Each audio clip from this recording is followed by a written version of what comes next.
That's pretty good. You have my number, just call me. Okay. So, we got a lot of people in here and we got a lot of talking to do tonight, so it'll be a little bit loud. We've got a screen that, it's the first time we will have used it. It's got a sound bar, but we've got still a few technical issues, but Paul Pierce has helped us get this together along with the civic organization. And so we just got to add a little bit more to it with some speakers and internet hookup and that sort of thing. And then we'll be able to have more effective meetings on the subject. Y'all probably know, but I'd like to introduce Kristen Burke. Kristen is our county commissioner. She's visiting with us. Appreciate that. And I guess the first thing we do is do a roll call. We've got myself, we've got Matt, we've got Larry Pence, Carol Weisenberger, Carl Coker, Tom Hawquist is our CPA. And then we move back around this way, we've got Jerry Scally. Shirley Phillips is our secretary. Hans Wall is our attorney. And Janet Hodge is one of our trustees. And then the people that will be talking mostly tonight are primarily with Hanson Engineers, even though they sub some of the work to Berkman and to Kimberly England. So we've got Justin Dewey, Brian Wozniak, Kelly Smith, Ken Avery. I started calling him Ray Avery, but I knew that wasn't right. So Ken Avery. Ken is probably the only one out of the group that hadn't been here before. He was scheduled to be here twice. The first time, the flights got screwed up and he didn't make it. The second time, his mother passed away. So, sorry about that. So let's start with the Pledge of Allegiance. Pledge allegiance to the flag of the United States of America and to the republic for which it stands, one nation, under God, indivisible, with liberty and justice for all.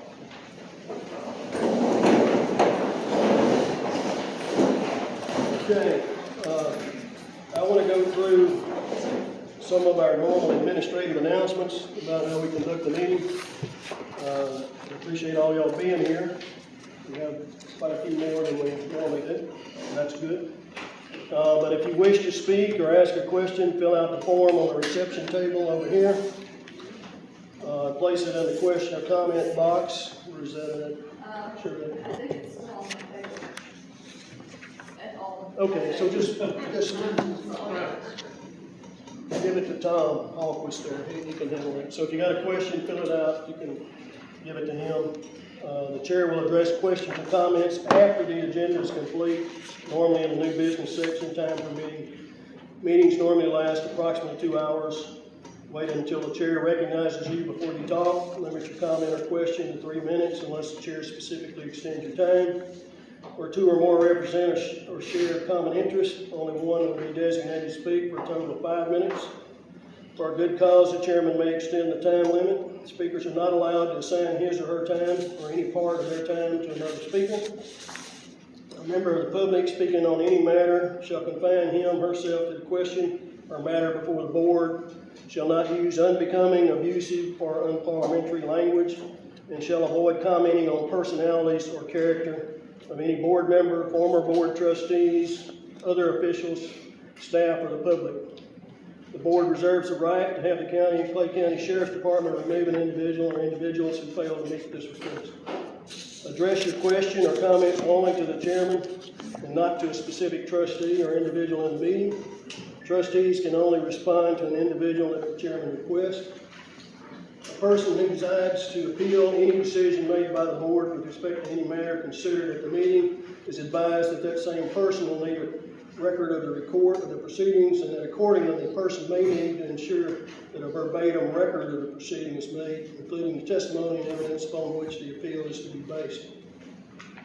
The district attorney, district accountant, engineer advisory group may be requested by the chairman to speak at any time for advice, suggestions, or information. Board meetings are audio recorded and posted on the board website, www.lamsbd.com. You got the recording on that? Okay. Questions can be submitted in advance by email to district.secretary@lamsbd.com. And then to the trustees, all trustees, including board officers, must vote. A trustee with conflict of interest regarding business before the board must declare that conflict with the chair before the vote. District attorney may be consulted on this issue. If a trustee needs to leave early, the trustee needs to advise the chair. An important issue may need to be moved up for discussion earlier for approval and vote. All right. I guess our first order of business is to approve last month's meetings. Were there any comments on last month's meeting, any changes? A motion to approve them? I'll make a motion. Go ahead. Got it. Okay. We got a motion from Larry and a second from Matt. All any discussion? Okay, all in favor, aye? Aye. All opposed? Nobody opposed? Okay, let me make a few comments and then I'll have Carl go through some things on the treasurer's report. Hurricane Ian. Brian lives in Sarasota, so he was just barely a little bit north of where that thing came in. So a lot of people in South Florida hurting right now. A lot of disaster. So we need to keep them in our prayers, and anything that can be done to help them be aware of that.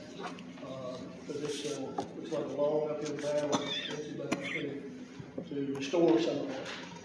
From our own standpoint, we dodged a bullet. I guess that's a good way to put it. We were expecting 10 to 15 inches of rain when this thing started. Matt works with St. John Water Management District, and he has a site that showed that in 5 to 7 days we would get 10 to 15 inches of rain. In addition to that, we would have gotten additional water inflow to the lakes. And normally that in the past, that could be twice as much, maybe as much as 3 times as much. So we could have been looking at significant rain.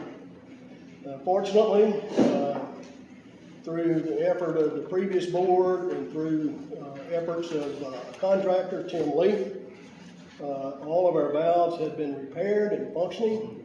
We have a maintenance contract with Tim where he opens the valves anytime that's needed, and he does maintenance on those valves on a monthly basis, and checks them and opens them and lubricates them and all those sort of things.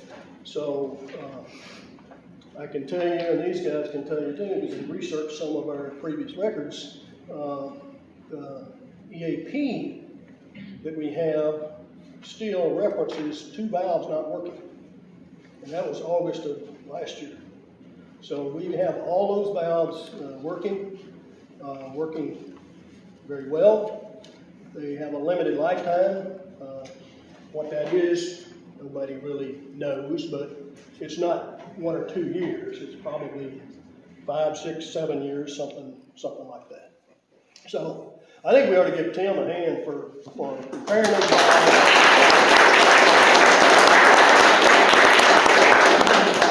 And keeping up with them, and he's the one that goes and opens them anytime that they need to be opened. I guess the only bad news, if you want to call it bad news, and I don't think it's bad news at all, is the level in the lakes are lower than what we anticipated them being.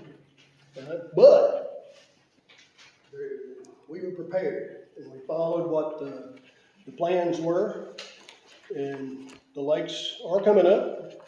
The North Lake is typically at 24.4 feet. When I came over here, it was 23 feet even, so it's 1.4 foot down from its normal level. But that's, it'll come up. With spring fed, we'll probably get a little more rain over the next few weeks, and the levels will come back up. So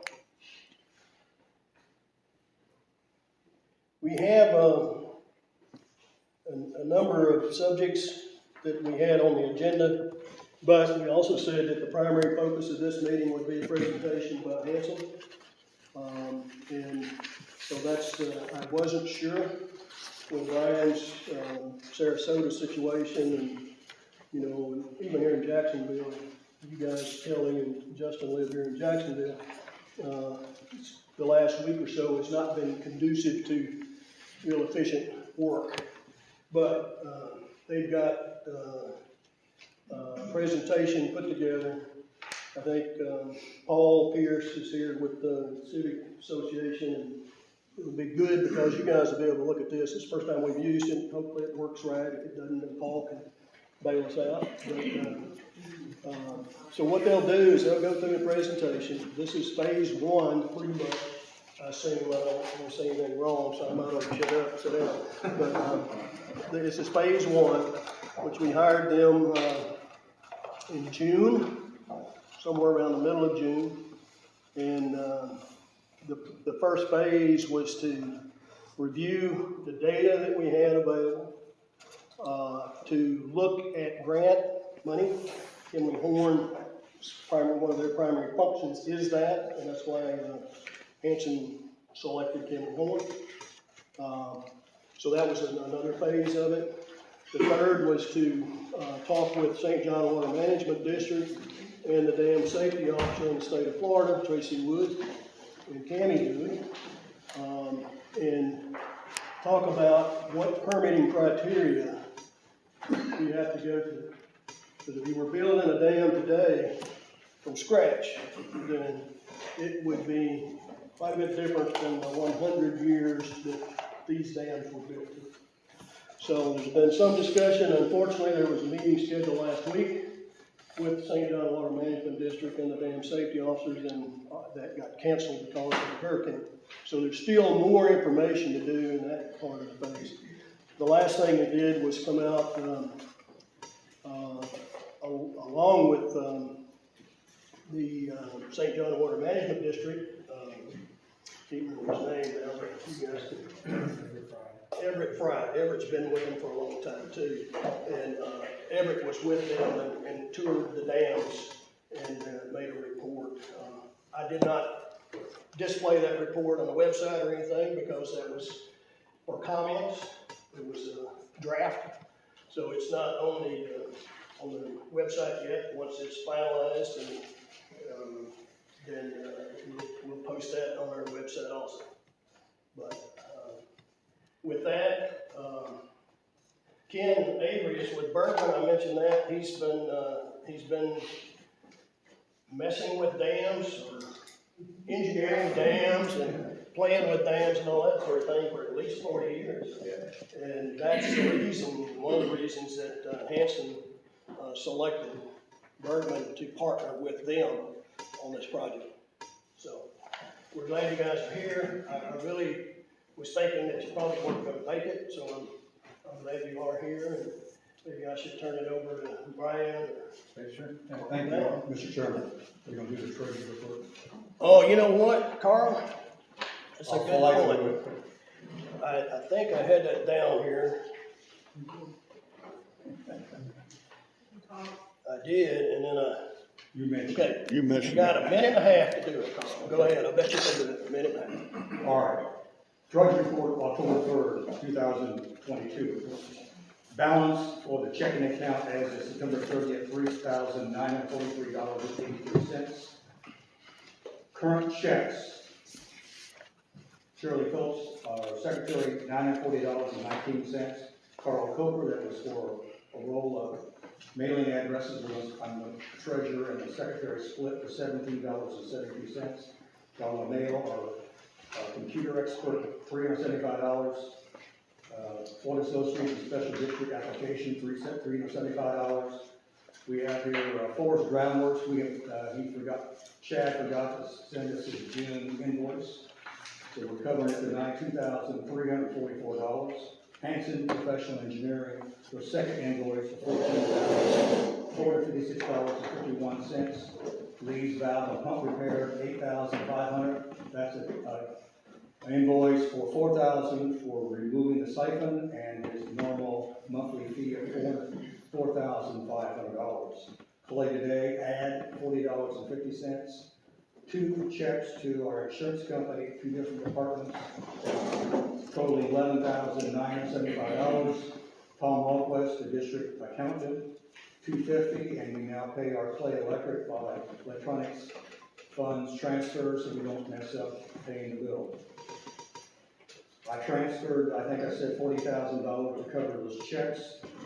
With that, the current checking balance is $4,645.58.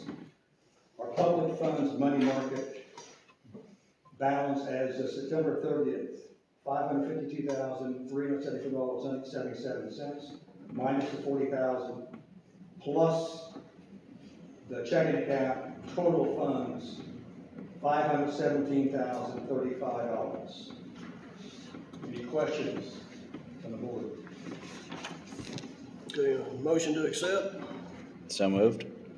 Second. Okay, Matt and Larry seconded. Any more discussion? All right, all in favor? Aye. Aye. Okay, we need to approve the checks 3798 to 3808, plus the electronics fund transfer for Clay Electric. I'd make a motion. That's the we ones you just accept went the- through? Okay. Make a motion, we accept the checks from 3798 through 3808 and the ELT transfer. Okay, motion been made. Second. Janet second. All right, any more discussion? All in favor? Aye. All opposed? I'm up.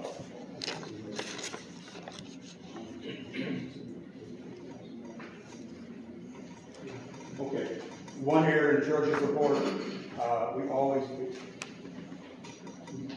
our invoices come from Cobb and Gonzalez, sometimes a little late. We automatically pay you $2,000 this time you failed to do that. You want us to cut a check, we can. Okay, all right. I'll be back next month. Okay, all right. You know where we're going. Well, thank you, that's it. Okay, 2 more quick things. The audit is in process. And the last thing is we're completing the review of banks, and there will be a recommendation for the board at the next meeting. So we do hopefully might have a projection from Hanson Engineering, maybe on project cost matrix to give us an idea where we might be going. Okay, thank you, that's it.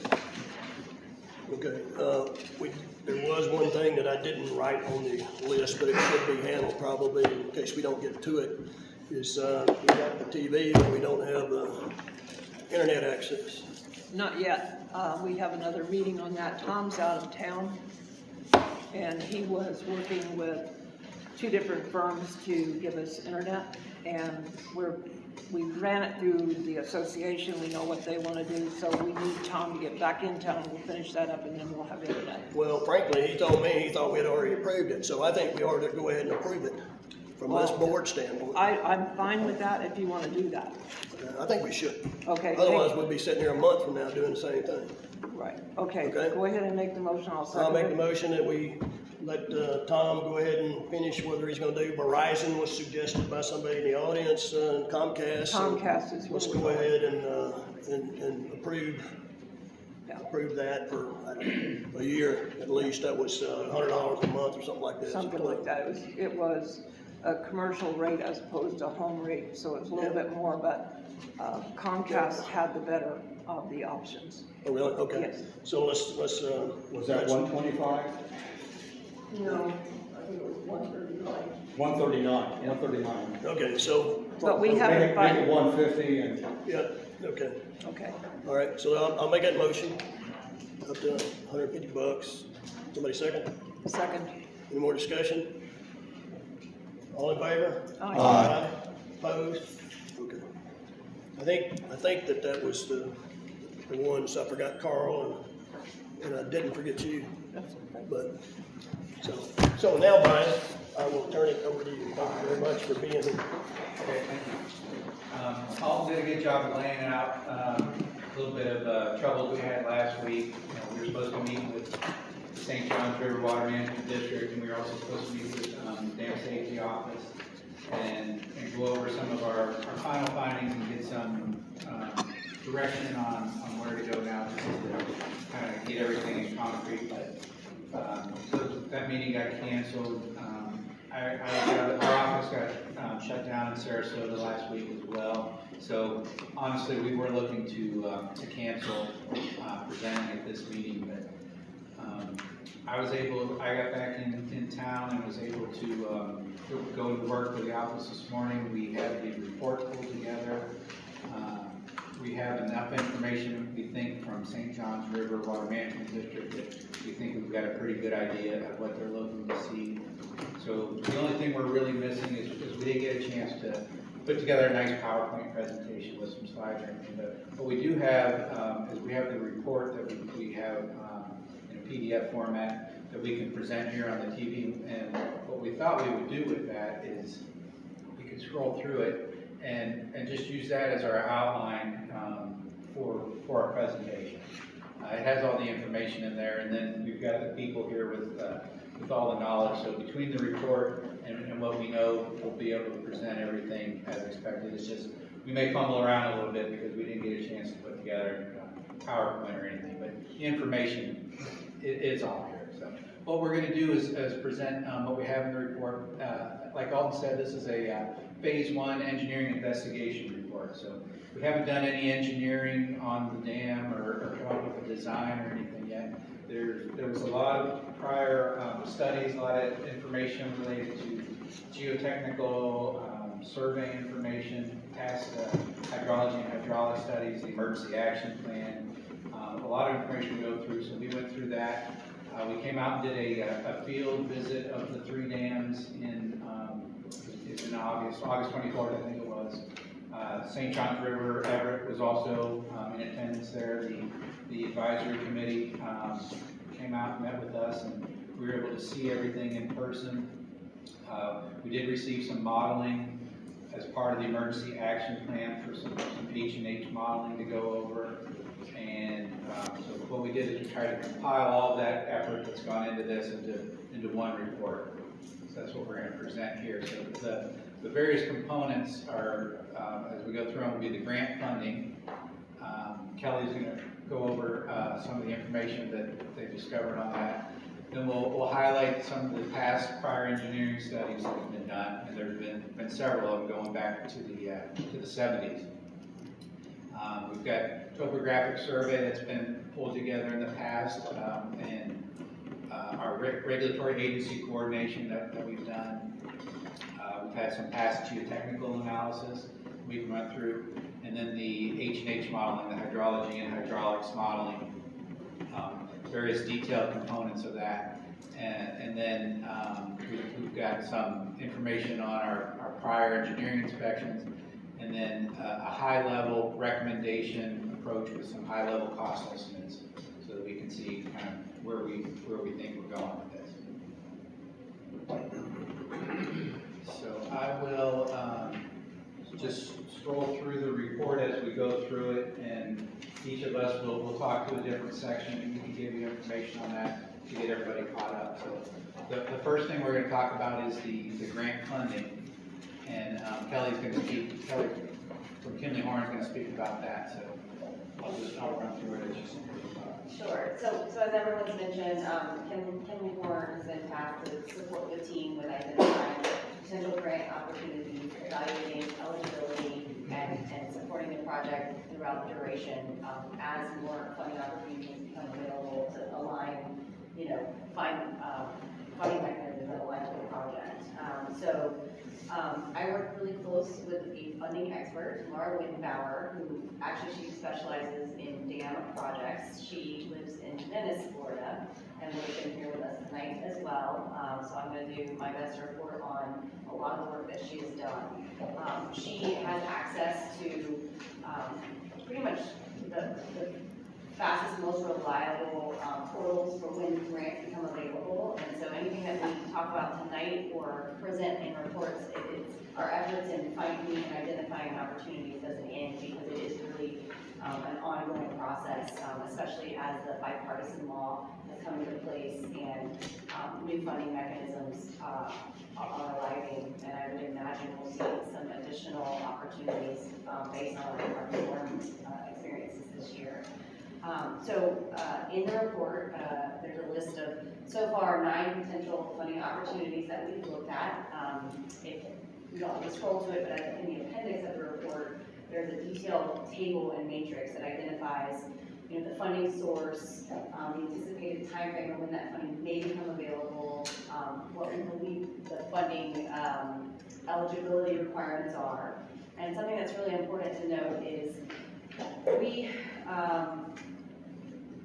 the eligibility requirements of specific funding mechanisms is only known once that funding opportunity is open. So we can best guess based on past years or past cycles of funding opportunities. However, the funding opportunity has to be open usually for a period of 2 to 3 months, where the notification of funding is made available, and we can submittal requirements are listed explicitly. And at that point, we always reevaluate the eligibility of the project and come up with a strategy to submit, and we want to submit on opportunities that the project is best aligned for, and also, of course, has the most opportunity to gain funding. And so, of this list of 9, which I'm not going to go through them in detail because many of them, actually all of them, are not open at this time.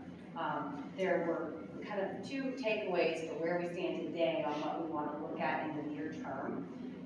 One of them, which we actually thought would have been open as of last month, but we have not seen it yet. It's a new funding opportunity through the U.S. Department of Transportation. They've allocated around $1 billion to fund projects under their National Culvert Removal, Replacement, and Restoration Grant Program. So this is actually somewhat, I would say, a new funding opportunity. We have very little information on the requirements, but we do feel like there's a potential for this project to qualify, and since it is new, there may be a good outcome as a new applicant. So that's something we're keeping an eye on, and as soon as that becomes available, we will be reporting back immediately with the criteria and the eligibility and how this project could align. Something more immediate and near term where we think that we could actually, there's action items that will benefit this project is actually through the state's appropriation request process. So in around February of March of every year, the appropriations request at the state level opens, and a letter requesting funding through your Congress representative, which would be Kat PAC, opens up, and this project is a perfect project to author a letter and present the project and the benefits, and it asks at the state level for full appropriations. Now that's in February, March time period.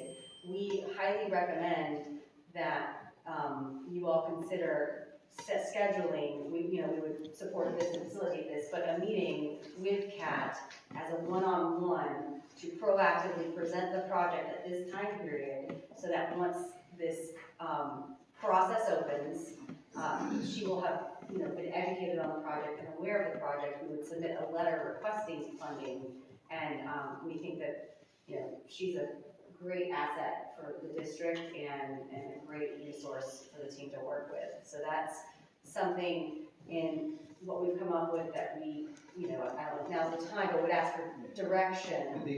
A project like this that helps the community and is a public safety improvement project, that's exactly the types of projects that often get pushed forward. So we think that the appropriations would be a good opportunity to get some funding for the specific type of project. And this is the one item we know definitively the time frame, we know the process, so that's kind of the highest priority. However, we're watching all of these notification of fundings and updating our opportunities as we see them. So I will follow up with Laura, and we'll report back on the loan opportunities, which again would correlate kind of the direction of where you guys are going. So that is not something that I have tonight, but can report back on.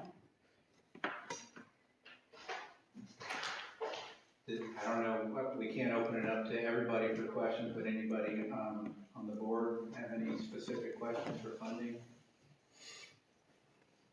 The one that Tracy Wood talked about was a high hazard dam funding, and you also had mentioned, I think, Brian, when we first were talking about the possibility of engineering charges being included in grant funding, as long as you're not too far along, as long as you time it right and all that. So, and I know you spent some time with the state on trying to figure out how Yeah, that this would work. is the one that's on the bottom line here that Alton's talking about. And it's a grant program that provides 65% of the cost. So it would have to be matched locally with 35%, but still getting 2/3 of it covered through the grant is a huge benefit. It does appear to have a cap, at least the way I understand it, of $400,000, but it does apply to planning, design, and construction activities. So obviously the construction activities are probably going to be a lot more than 400,000, but if it captures some of the planning and design, that would be a huge benefit to the district, because a lot of the grants don't include that. So we tried earlier this year to see if we could get this project plugged into that program. The deadline for the application was the middle of July for next year's funding, and we reached out through Tracy and the Department of Emergency Management is going to actually administer that, but they have not utilized that program to date, so they needed to set up some internal works to be able to manage that program, and they could not get everything set up in time for the application deadline. But they said they are working on that now for next year, so it will reapply again, or be open again for application middle of July of next year will be the next deadline. So that's definitely one we're going to keep our eye on to see if we can get some funding through that avenue. Do you have anything else to add on that? No. Covered it all. Okay, anybody else have any questions on funding? I'd make a comment to you that we've got a lot of people in the room here that haven't been in the meeting. I'm sure they all are aware of the assessment going up to $2,400 in this tax year. And one of the things that Hanson did in their proposal to us when we requested quotations was added Kimley Horn and the attempt to find funding for us, knowing that that was a big financial burden on people here. And if that can be accomplished, then the sooner that's accomplished, then the sooner we could do things with the assessment. So if you guys haven't heard that before, you've heard it now. And plus they also know that the Municipal Service Business District is not just rolling in dough, so they are looking for ways of how do you accomplish a major task like this in improving dams with limited resources. So they're the experts in that. We're not. You know, we're all very highly paid board members. So yeah, when you do major rehabilitation of the dams, you're talking construction costs that are going to be in the millions. You don't measure it in tens of thousands or hundreds of thousands. It's going to definitely be in the millions. You have 3 dams. So yeah, early on we recognized that it was going to be a huge financial burden to a small district like this, and there are definitely opportunities out there to get assistance from state and federal programs.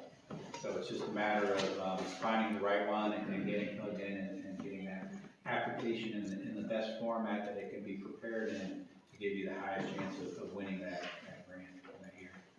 I do have one question. You mentioned a presentation that would be needed in March. Application. Well, and it's a letter, and there'll be a period where we're notified that they're accepting letters requesting for state appropriations. And Okay. so what we're recommending is that we meet in advance before the year's end, ideally, with the Congresswoman, so that when this opens, she will have been informed and educated on the project. And so when the letter goes in, we have a better chance of her pushing that forward. Okay, got it. Thank you. You have a question written down, or you? Well, I have some questions, but this is germane to this grant. Well, this is out of order based on what I read as the administrator, but if it's quick, then I won't allow it. Well, you and I discussed a while back about having shovel-ready, program ready for applications. And this was before this Ian thing that happened, Ian, the hurricane. Now is the time, because every agency around is gonna be throwing money. And if we don't have a program ready, we ought to get it together really, really quick and get it ready to go, because every agency, everybody has got money ready to throw at it. Yeah, and, yeah, I appreciate your comment, and I think that, you know, that's one of the reasons that Hanson hired, Kimley Horn and they're moving forward. That's one of, you know, you notice they presented it right off the bat in this presentation too, so they put that on a high priority list, so. I think, they're moving ahead pretty quickly. Okay. Our next section deals with a review of the prior engineering reports that have been put together. I'm going to allow Justin to run through this part of it. We've got a table here that lists some of those. Why don't you take it, Justin? Yeah, it's not as exciting as the funding appropriations discussion, but I'm sure some of you at least are aware of the number of studies that have been done by different engineers and geotechnical firms over the years, but there are a total of about 19 of them. 5 of those are the EAP itself and supporting reports that were done in support of that effort. But the first one is going back to July of '78, was the Army Corps of Engineers, and did this as part of a program, a dam safety program. Those reports and that information that they gathered and put together in those has been, you can see it's kind of thematic in the reports that follow it. That's the baseline for most of the rest of the studies, I would say. But as you read them, also there's a few things that I was interested in looking at and comparing between the studies. Those were the rainfall and what people were using for design, events, or analysis in this case, since no one was really doing much design. So that I'm looking at the rainfall and I'm looking at recommendations that they made at the time they did their studies. So, and in looking at those things, there is definitely a theme. Even going all the way back to the Army Corps reports that the dams were, the Army Corps is holding them to a higher standard than they were ever designed for. But since that report came out, they've been called high hazard and you know, given a kind of negative light in terms of their performance during, specifically given the high hazard classification, being held to the probable maximum precipitation design which, according to the Army Corps, is a 47.1 inches of rain in 24 hours. So it's a pretty significant rainfall. We had a little bit of that with Ian. They were projecting 18 to 24 inches coming across Central Florida, actually heading toward Jacksonville originally. You guys were supposed to get quite a bit of it. That wouldn't have been a full PMF, but that's definitely an extreme, rare event that makes you appreciate the amount of water that can come out. And when we define PMF, I know we did this earlier at our last presentation, but the way I like to explain that is that's the maximum amount of moisture that can possibly be squeezed out of the atmosphere within that amount of time. So that is the act of God event, but there is science behind it, how they come up with that. So 4 feet of water in a day sounds like an unbelievable amount of water, but physically they determine that is possible. So that's what new dams get designed for. And there are two standards, like I mentioned. There's the federal standard, which they refer to the hydrometeorological report 51, HMR 51, and that's where the 47.1 inches number comes from. The Water Management District, who would actually permit and regulate a dam being constructed in the state of Florida, in this region of Florida, has a different definition, and their number works out, and it's based on the size of the watershed, but their number works out to about 38.1 inches. So significantly less, but still a lot of that. So those are the things, that is the discussion that we had with them, is that it's not a new dam, we're reconstructing it, rehabilitating it, so where do we really need to be? So I'm not going to get into all that right now, but I did want to echo the rainfall thing, because I was watching that and I reached out to Alton in the middle of it, and they were projecting anywhere from 10 to 20 inches of rainfall in the area, and I was like, I know you're watching this, but that's a significant rainfall, and that, you know, if it had been on the upper end of that, you're up in the half PMP event. So I think it really would have been dodging a bullet, like you said. Well, I didn't say it earlier, but we started drawing the lakes, the North Lake down on Sunday morning. So we had it down a foot within a couple of days, and that's, you know, we weren't expecting rainfall here till Friday. So by that time, we had it down 2 foot, basically. So we were ahead of the curve. Yeah, and that's in lockstep with your EAP. Right. So, As part of our discussion with the Water Management District, you know, when we're looking at PMP, a lot of times for design, we're doing to some percentage of PMP. If we're not doing the full flood event, then maybe we're doing half or a third. So those are typical design levels that you'll see. So having that high level amount of rainfall defined is critical to what we're going to end up designing. Our understanding now is that the Water Management District is still using the 38.1 inches for their high level PMP event, and when we go to submit for any regulatory approval, that's what we'll be held to. So they are considering adopting the NOAA value of the 47 inches, but they have not done that, and there's no indication that they're about to do that. So from everything we can understand, we'll be looking at the 38.1 inches. getting back to the previous reports, I'm not going to read all these either, but this is every recommendation that was made in every report since 1978. And what I did to try to, not make this so much, because like I said, there is a theme when you read them. I kind of put them down into just a handful.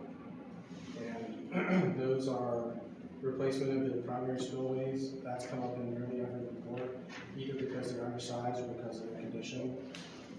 Removal of trees and vegetation from embankments, that includes including from rodents, wildlife. But then the reason for that is that the roots and stuff, especially from larger trees, create seepage pathways. Once the roots get down into the saturated part of the soil, it creates of the dam, it creates a pathway for water to travel from the uphill side to the downhill side. And that's of the two primary failure methods of the dam, that's most common. The other one is overtopping. The other thing that was commonly stated was to raise and flatten the crest of the dam. You guys did that with the South Dam with its rehab in 13. It's a now uniform, fairly uniform elevation. But the North Dam has been identified as having a little dip in it. And you don't want that because if there is an overtopping event, that lowest spot creates a concentrated flow area across, which is not desirable. And then the final thing that really has been stated over and over is to increase the emergency overflow capacity so that the overtopping event is less likely. And again, that's to keep the overtopping in a controlled, engineered environment, not just storm overtopping. So those were the themes. The other thing I looked at, or really the most recent survey, was done in support of the EAP modeling. That was combination of LiDAR and digital elevation model merged with topo that was mostly focused on elevation. So what they were really wanting to capture was the centerline crest elevation of the dams for their overtopping analysis. They also merged that with bathymetry. So they had a digital surface that went from the bottom of the lake up and over and down to their bottom stands. So that was a fairly detailed effort that went into that. And their topo survey was focused mostly on elevation, like I said. So they didn't capture things like guardrail or erosion control, utilities, or anything else on the surface of the dam or below it. So that just led us to another recommendation. That was one of the things we were looking at is what data we have, what additional we might need. So in order to do the full rehab, I feel like we need to get additional topo to capture the above and below ground utilities especially, and the trees, and try to get a better handle on exactly where those root systems probably are. Also, a little additional surface elevation information. The limits of the prior surveys tend to end either at or slightly before the toe of the dam, so it's difficult when you look at the contours to really see where the groins of the dam are, which are the two ends that tie back into natural ground. So we would recommend that we extend out a little bit, maybe another 100 feet or so. We would have to look at that to plot some limits on a map for a surveyor to pick up some additional elevation data, because they're a little bit too concentrated on just the dam itself and don't fully cover the, at least from what we can tell, maybe they end right at the groin or something, but we can't visually see from the survey where the limits of the dams are. That's an additional component of recommended survey. But other than that, we should note that the survey that was provided, I assume was purchased by the district in the past. Their survey on each of the 3 dams that gives good information on the physical components of the dams, and we would recommend utilizing that and just adding to it, not replacing it altogether. I'm sure quite a bit of money that went into that, and we don't want to recommend redoing that to waste any of that project.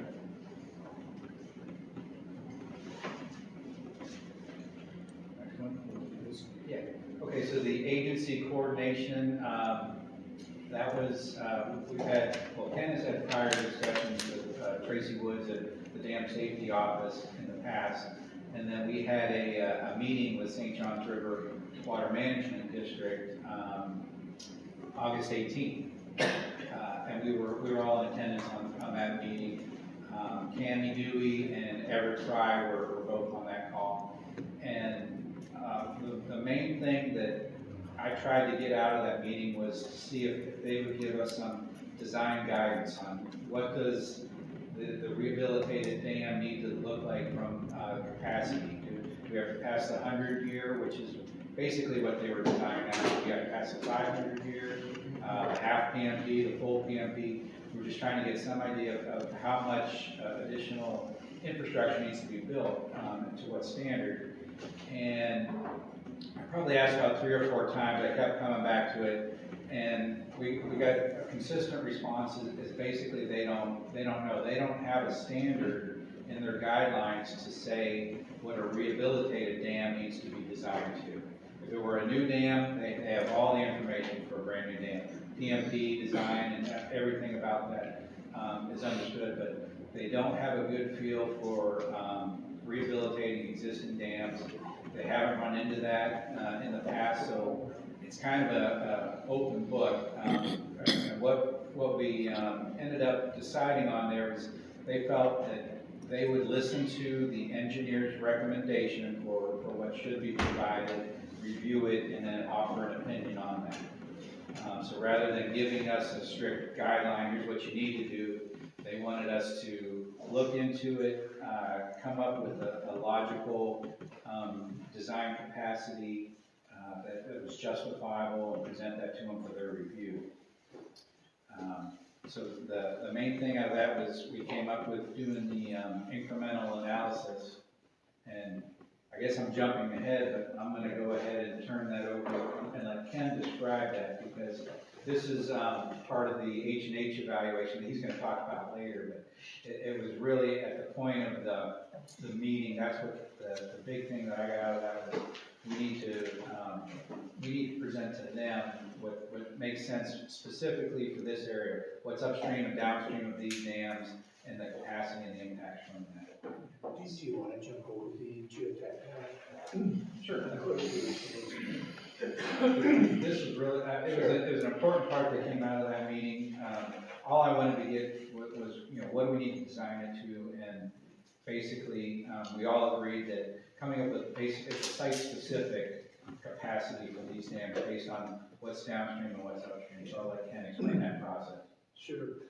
Yeah, new dams across the country are handled in terms of design differently than existing dams in most states. In Florida, as Brian explained, they don't really have a standard for a rehabilitated dam, an existing dam that's going to be rehabilitated.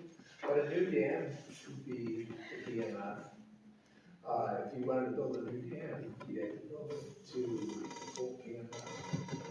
But in a lot of states, in the state that I'm from, we use the half PMF for existing dams, and a lot of states use the half PMF. That's just, if the hydrograph is this big, it's half that size in terms of feet. And it's usually done in the sense of, well, nobody would have ever built, an old dam to some huge standard. Now, you can be assured that the Corps of Engineers, every dam that they rehab and every dam they build to the PMF. And, but that's the federal standard. That's, big, tall dams. A lot of money. Yeah, a lot of money.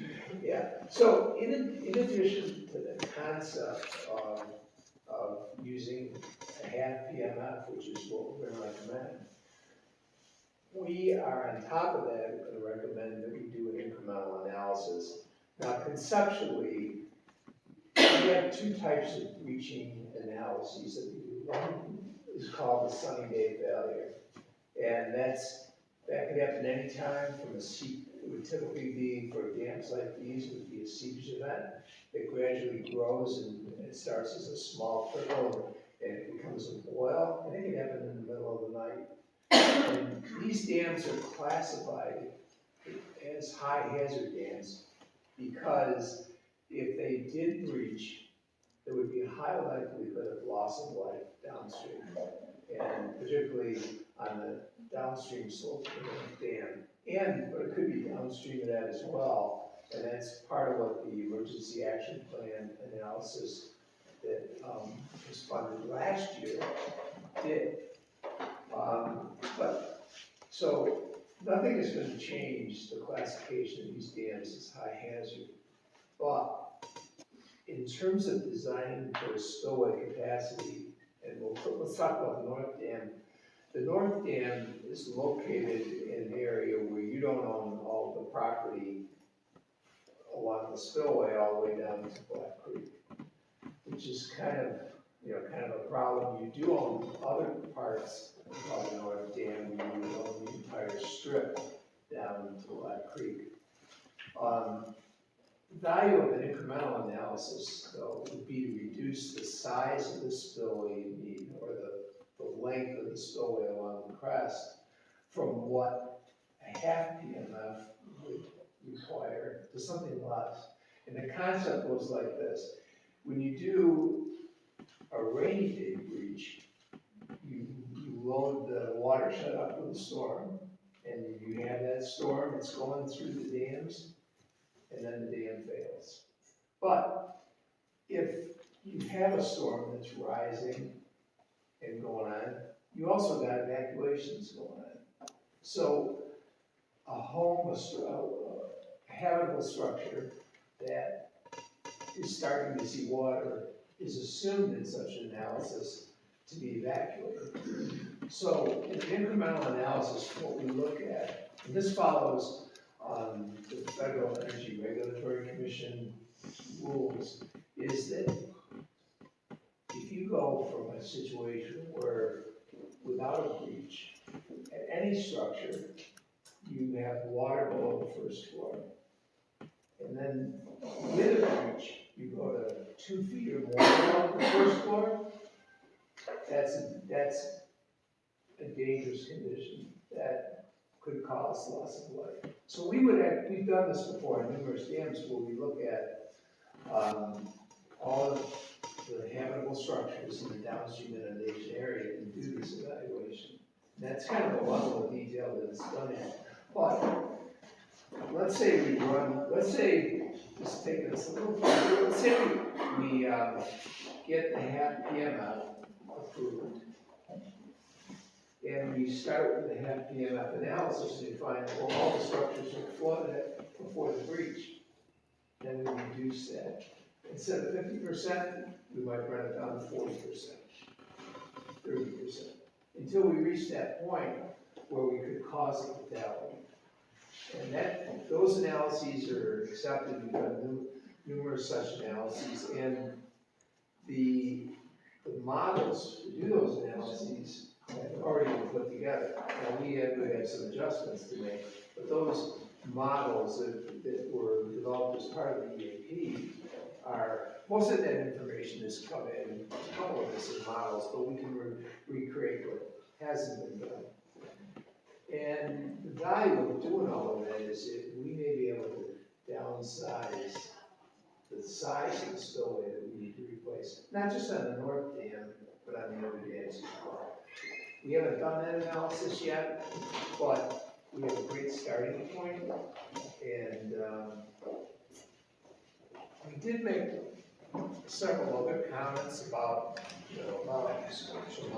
prior modeling. Some of them are way too detailed to get into here, and they're not going to be a major factor in the results. The one thing that we didn't like when we saw the prior work is that basically in the analysis that was done, they assumed that Black Creek would be like it is today. The water level would be like it is today during a storm event. That's a little bit unrealistic. So we're going to try to argue for something a little higher. I'm thinking about a 10-year maybe, but we need to put a little bit of thought behind that to come up with a decent recommendation. But that was the other major thing that we noticed. There's other things like how the rainfall varies over time. The method that's used to do that, but we'll leave that to the hydrologist. There was one drainage area that's downstream of the dam that we weren't sure got incorporated in the modeling, but it really doesn't matter in a sense because we're going to be dictating what the downstream conditions are in Black Creek. So I think we don't want to go a lot farther with that. There's breaching parameters that we're going to look at again. For a dam like this, 30 to 45 minutes is typical for time to breach. And a lot of scientists argue about these numbers, and there's different methods that we use to calculate. And there's different researchers have come up with different methods. But basically, you can have an overtopping failure in the case of a rainy day event, or in the case of a sunny day event, you have a piping failure. And the piping failures are about 30 to 45 minutes. It's generally what we look at. I think that's all I need to say. And I probably would bore people if I said much more. As you can see from Justin's front there, we have quite a robust H&A section, and a lot of it does get pretty detailed into the various modeling parameters and input, and some of the stuff we saw in the previously developed models. Yeah, so I think in summary, what was done for the EAP work, which is already paid for, and hats off to Tracy and all her efforts. provided a great basis for us to pick that up and continue it with the idea that we hopefully gonna get lower auxiliary spillway capacities. And, you know, that's gonna decrease the footprint and decrease the cost. Now, our estimates, which we'll get to later, you know, are based on a larger, you know, actually based on the law report from 1988, which was based on PMF. So right now, our estimates, you know, are on the high side because we have not done the incremental analysis. But we will propose to do that. Yeah, the law report, they looked at designing the north and the south dams to a half PMF and Lake Ryan to a third. So 30, it depends how you say it, 33% of the PMF. You're saying in New York, they do a half PMF. Iowa. I moved here from Illinois, we do a 0.6 PMF there for existing dams. So it does vary state to state. And unfortunately, Florida doesn't have any strict guidelines for that already established. So, well, maybe it may turn out to be a good thing actually. If we reduce the size of it below a half PMF, then it would be a positive for us. The other thing we skipped over was the geotechnical analysis section. Jim Metelsky is our geotechnical engineer at Hanson. He came down here and participated in the August inspection. He's done literally hundreds of dam inspections and levee inspections. So he brought a wealth of knowledge with him. He reviewed all of the prior geotechnical reports, which we have up here. Those went back to the Corps in '78, and then most recently through the Jackson 2021 geotechnical report. Came up with some general information that he found there, but the gist of it was there are numerous borings that have been done out on these dams where they've gone in and done cores of the embankment and analyzed the subsurface conditions through that. And he felt that there are enough borings out there to support designing of any rehabilitation project. He did recommend, I can show you, he's got some figures here, I don't know.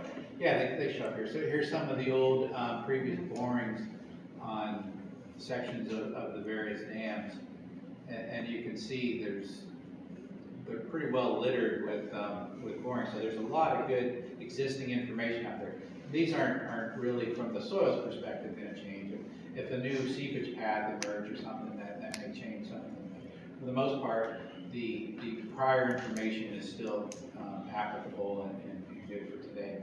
So what he recommended here in his recommendation section was we don't need any additional borings, but he recommended performance of a non-destructive, which just means something that would be done from the surface, no more excavating into the embankment. Geophysical testing, electrical resistivity survey. So that we did notice some areas of some seepage on basically all three of the dams.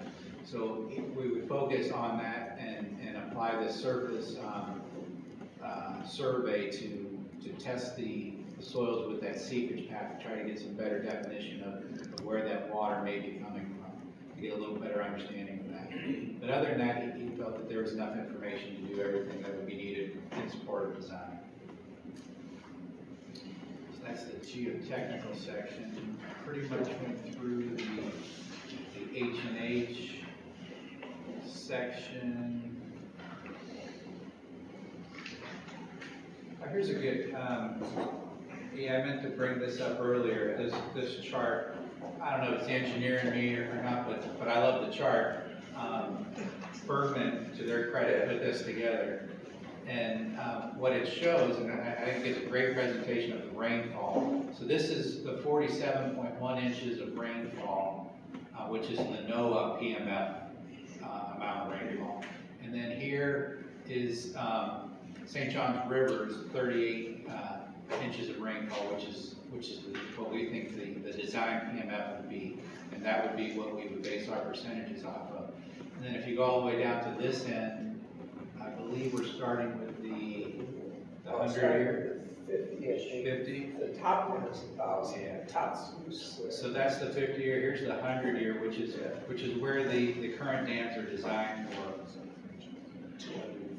Yeah, it's just under 11 inches of rainfall in 24 hours. So we know we're somewhere, to bracket it, we're definitely somewhere between 11 inches and 47 inches on there. That is a huge rainfall. What we're hoping we land on is, here's the half PMP using the St. Johns River rainfall information. So we're hoping that the design is going to be definitely above the 100-year, hopefully below the half PMP. So somewhere in here is where we're focusing in on our design rainfall.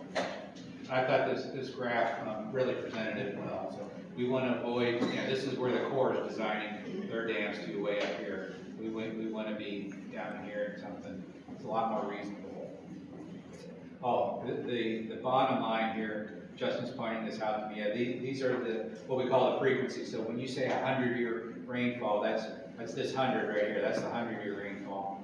When you look at the what we'll call the core PMP up here, that's the 100 million-year rainfall up there. We're trying to avoid that design standard. But even when you look at the half PMP, we're somewhere, we're between 1,000. This is not log. 1,000 is log. Oh, it is log. Okay, so we may be between 1,000, 5,000 year type event, which is, it's a very high design standard, but this isn't. Dams are a big deal, and if they do fail, it's loss of life downstream. So we have to design to these levels. And I thought this graph did a good presentation. Yeah, in places where we've worked in PMF, it's 1,000, 5,000 years approximately. And I know I'm going back and forth on PMP, PMF. You said PMF, I said PMP. The difference between that is probable maximum, and then the P, if you say PMP, is probable maximum precipitation, which is the rainfall. If you say PMF, it's probable maximum flood, which is the flood event that results from that rainfall. So we kind of interchange them. We're not consistent up here, but they basically, it's the same thing. Just the difference is it the rain or is it the water on the ground? This chart is for the rain. So the last thing we have, we did the engineering inspections. I think we kind of covered that. Basically, we found some areas of seepage on each of the dams. Nothing that's overly alarming, like there's anything to be worried about. But all dams do generally have seepage. I mean, you can't get them where they have zero seepage. A lot of times you put in a tow drain to capture that seepage and allow the water to move through the embankment in a safe manner. The main thing is you don't want the seepage that's coming through the dam to be pulling material with it. So if you have dirty water coming out on the downstream side, it's pulling material out of the dam, and as it's doing that, it's creating a hole in the dam, which will eventually, over time, lead to a failure. So we did have, there's tow drains on the south dam that we saw in the field, and those they were flowing pretty good. There was a good amount of water coming out, but it was all clear water, and it was running through the tow drain, so basically working as designed. I don't think there were any tow drains on the north dam that I recall. We did have some seepage on the, toward the eastern groin, which is the far east end of the dam. There was some water coming through in the wooded area before it got to Black Creek that definitely raised the flag, and we would want to monitor that and keep our eye on that. And same thing on Lake Ryan, there was seepage toward the south end of that dam. And it appeared to be related. There's a large pine tree there on the embankment, which definitely should not be there. You don't want any large woody vegetation, but obviously it has its root system associated with that tree, and a lot of the wet area on the downstream side of the dam seemed to focus around that tree and its roots. So we believe that that's definitely, as far as a single tree goes, that's definitely one that needs to be removed and rehabilitated in that area, and some additional monitoring there as well. I guess we can go to the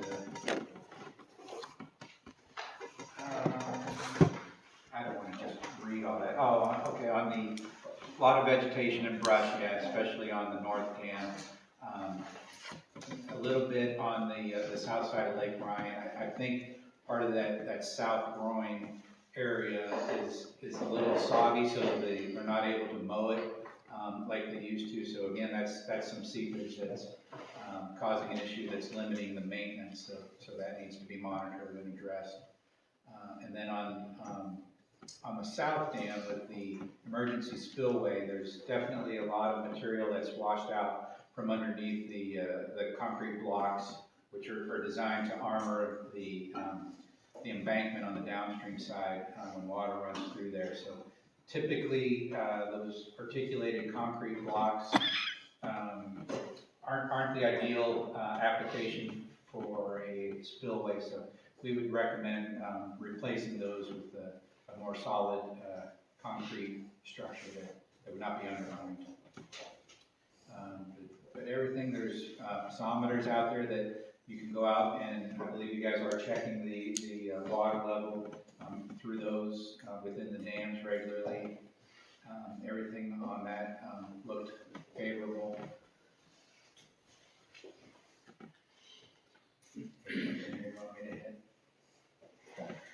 I was going to mention the survey. I don't know if I said it earlier or not, but the survey, and you guys have talked about it before too, but you nailed down the property lines, especially any easements that exist out there that aren't maybe recorded.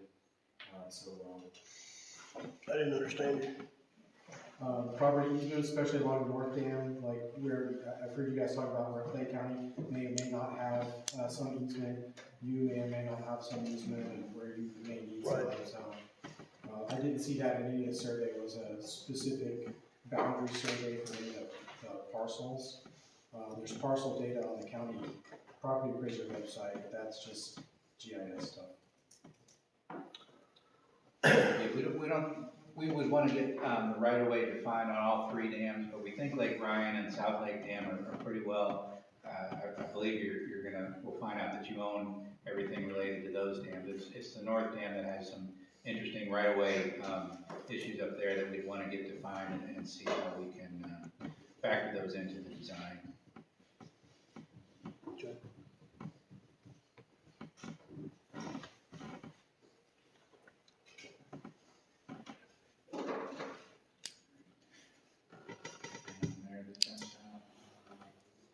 Did you study that through the county records? You said the north and, the south and Lake Ryan, you thought were okay, but. Again, just based on the county property appraiser data. Okay.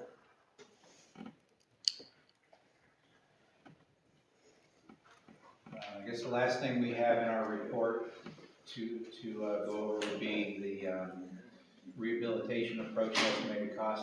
At this point, we've just done we don't have a design or a concept design to present for rehabilitation of any of the three dams.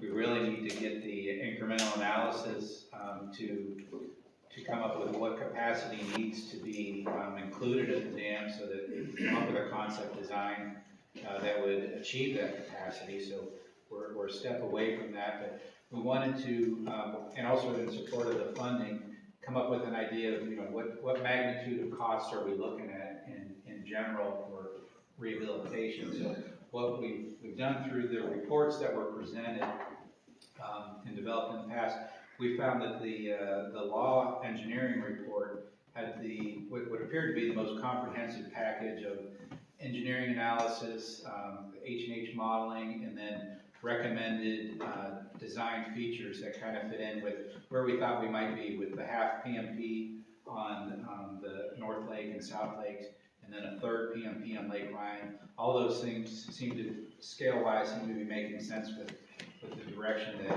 we will be starting out. So we took they had specific recommendations on what it would take to achieve that for each of the dams.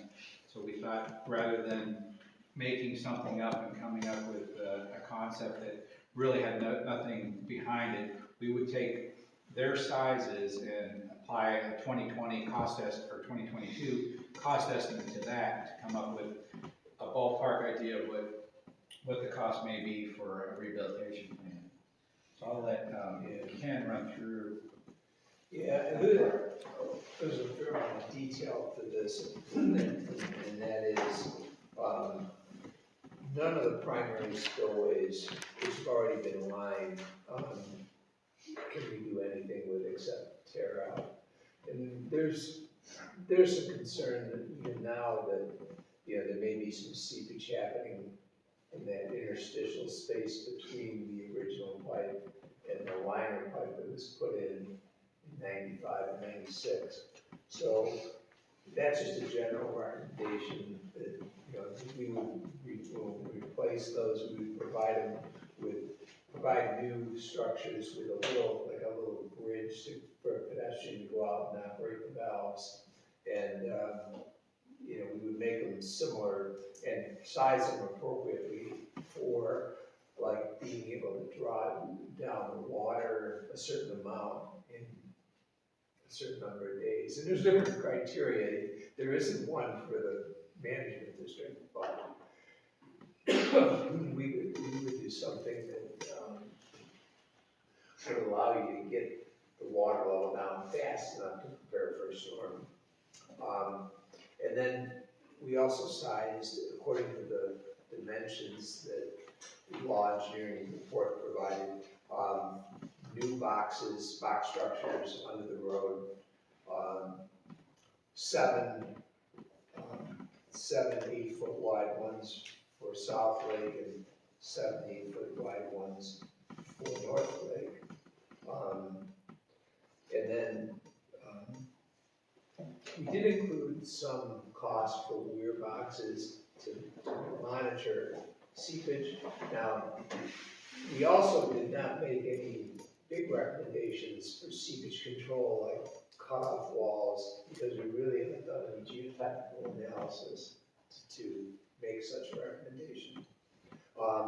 We did look at full removal of vegetation, and we actually did that by getting on Google Earth and trying to estimate how much trees you got along the length of the dam, particularly at the edges, you know, with the groin areas that are at the ends of the dam.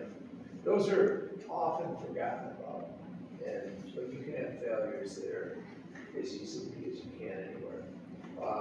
And then restoring the roadway, particularly on the north dam, raising that crest to a uniform level. So, and we did a lot of this work using bid tabulations from F.org, which they do similar pieces of construction features. We do have a pretty good design contingency at this level, and we included a markup for volatility. We put in mobilization and demob, which is typical. And I think those are the main things. So you can go to the table.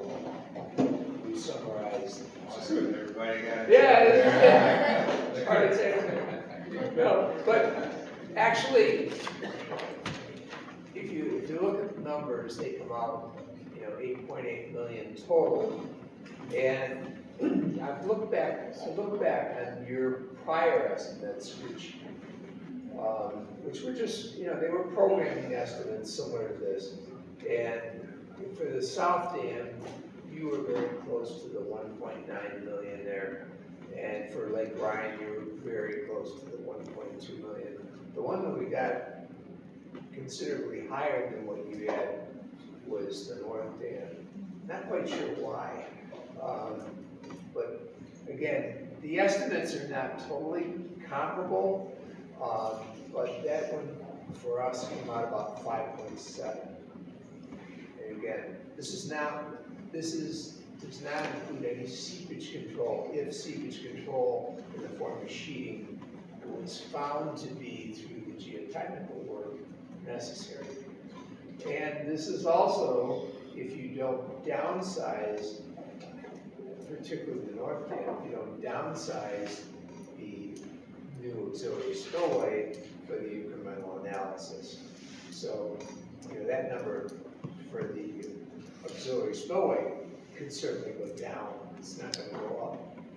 So, I would say, you know, the big variation in our first cut of the cost was really just the north dam.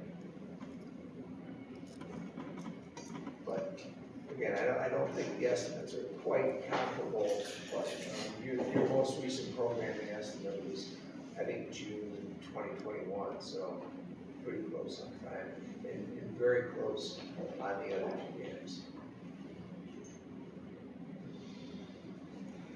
So I would say not a lot of surprises, except for maybe the north dam.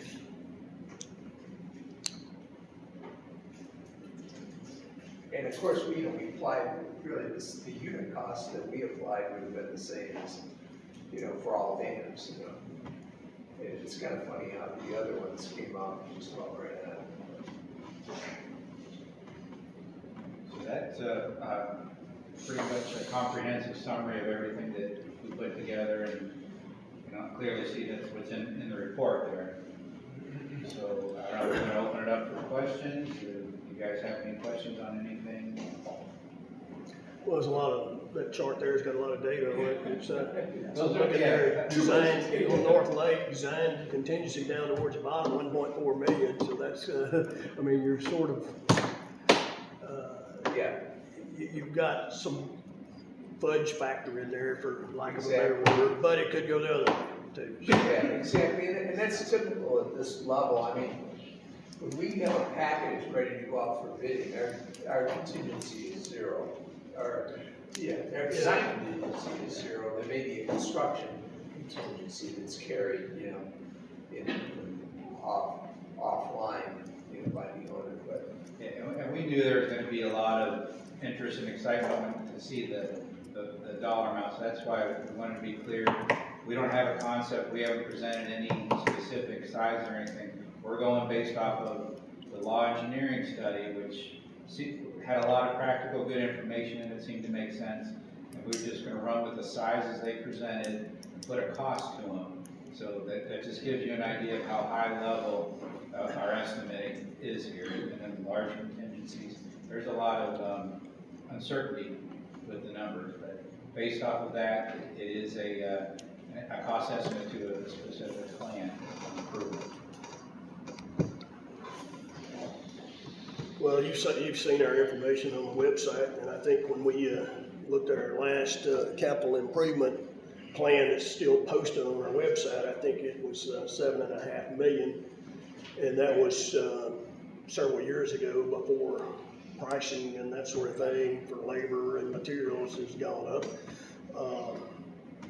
So I'm not, I mean, obviously you could go through details and you could probably say, well, that's a little high or that's a little low or whatever, and come up with maybe a little bit different number, but I think for being in a ballpark is not necessarily that bad. One of the things in our capital improvement plan, though, it had things like dredging of fingers in the lakes and that sort of thing. I don't remember how much dollars we had, but you know, that was in there, and it's not in our scope for you guys at this point in time. So we did have one of the concerns that most of the residents on the North Lake would have is the shoreline protection on the North Lake, because we have bigger boats now with bigger motors that are throwing bigger waves and that sort of thing. So there's, I don't know, you didn't have cutoff wall necessarily, but I don't know whether you included shoreline protection in that or not, and that can be pretty expensive. So. I don't think you can do that. But a design contingency was covered, yeah. Yeah. Well, and frankly, I'm not pleased. You're never pleased with when you start talking about $8 million, $9 million, but it's not 15 like some of us have guessed at. So, not me. Someone else. Maybe going back, the driver for a lot of this cost is the design of that. So incremental analysis, get that set, and then when we get up to a firmer concept, I don't think you'll see as much trouble. Well, I think I understand what you're saying there, but let me say it and see if it makes sense to you and the other people. The PMP or PMF is what you would design a new dam to today, at 37, 38 inches. But now you're doing this incremental analysis based on the data that you looked at and based on the law engineering report also.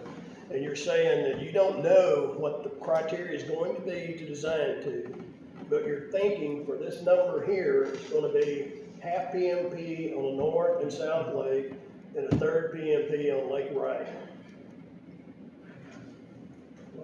But law engineering, was it on the half and half and 1/3 or not?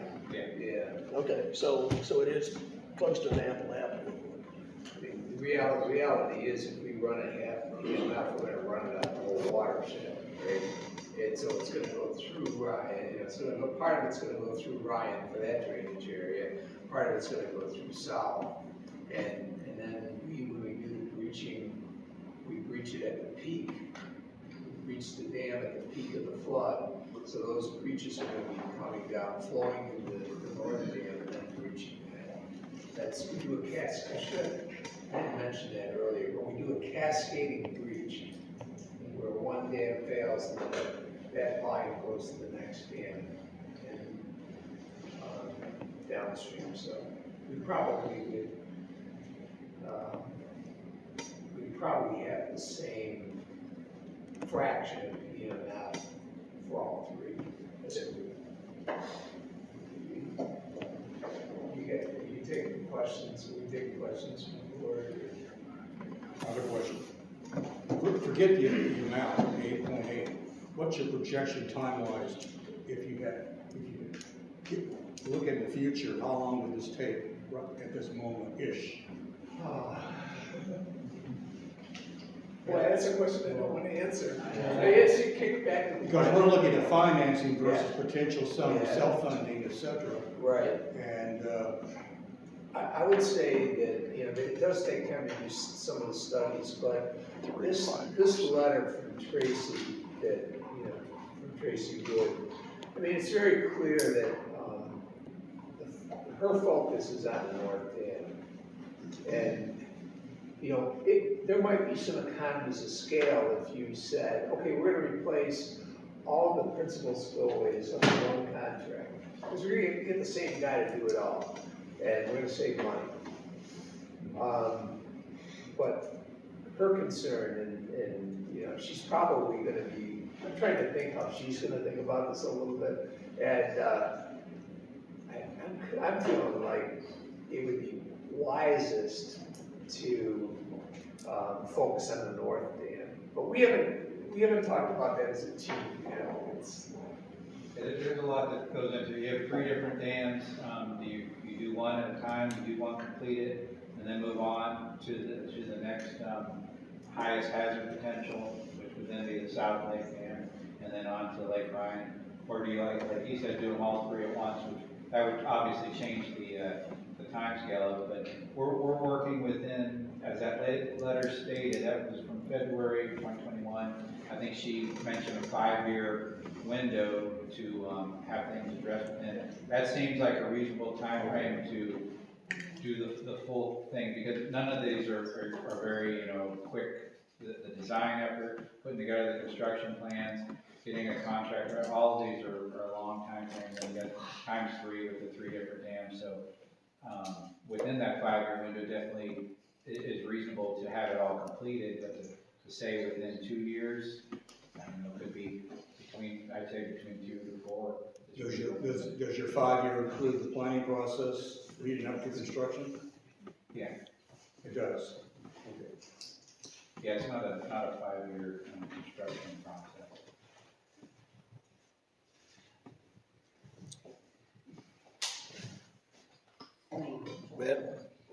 What's the time frame for the incremental analysis ballpark? We're looking at a month, 6 months? We can do it. I would think about a 3-month time frame. Okay. Because we have a lot of data. The only thing is that, you know, we do need to get buy-in from the district and from the DEP to move forward, you know, with whatever we use, whatever we recommend. And, so we need to develop like a Black Creek water, starting water from surface that develops up, and a fraction of PMF that we hope to have, they really sound they have, as a starting point. And then they will accept an incremental analysis. It's just where you started from, which, you know, where you started from. We want to start from a half. And again, if you, yeah, in survey information, we have to elevate the first floors, you know, of the potentially inundated homes, which we can gather and identify those from the prior EAP mapping that's already been done. We can see what's inundated. So we got that to do, and we do have a little bit of supplemental survey that Brian mentioned, but I don't think that's really needed for the analysis. Only if we need For the some height, in for the the detailed minutes or information. Yeah, well, that would be needed. I don't know, we're definitely not looking to survey everything downstream. Right, but for engineering drawings, checks. yeah. In the property, you know, you want to get that defined for the north end. That's probably, a couple of months, like I said, 3 months. Seems like a reasonable estimate to have that completed. Carol? I'm probably thinking way too far in the future, but as a resident, and there's many of us here who have a lot of problems with our fingers. They're clogged and they're full of dirt and mud. You're talking 5 years to get this done, and I live on a finger, and a lot of other people in here do too. And we're seeing 5 years more without use of the lake, which is a big issue. So is there anything that would prevent our doing that as a secondary project? Okay. The next thing I had a question about was, when you start the real work of replacing these things, we will have to lower the lake, right? Right. And so let's think about that and timeline and time of year we do it, because there's some real busy times and there's some times that are just kind of, you know, you like to get out there with a fishing boat, but you're not out there doing fast passes. Is that going to sort of be taken into consideration with your work plan? Like, instead of replacing all at once, maybe do the north dam, then the south dam, and so on? Yeah, we've talked about that, and that would be open for discussion with the board and your preferences. With whatever flexibility we can work that in to best meet that time of year that you would have the preference for the construction to occur in. I know it'll come up, so it's just something to give thought on. And also we have the other problem is we have the storm period to deal with. Right, I was just gonna say, ideally, we want to do it more in the dry season than in the wet season. Yep. Is it safe to ask that question, like, when is the optimal time that for holding use? January. Cold weather, January. I should know that. What day is that?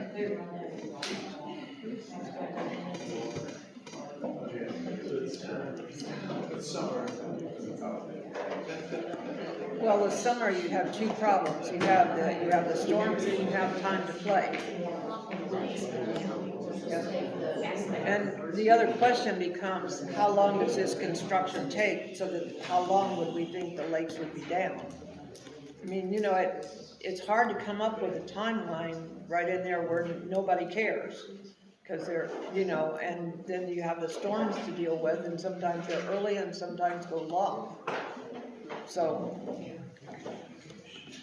It's not gonna be a perfect time to do it though. So we'll have to see what the finances are too, because the finances are gonna drive what we can do when. And how So- fast. Yeah. So that's, we're not gonna answer that question here tonight, I don't think, but worth mentioning. Matt, did you have something? It was answered. And Ken just mentioned too, I mean, there's construction techniques too that can be done to help limit the impacts of unnecessary drawdown.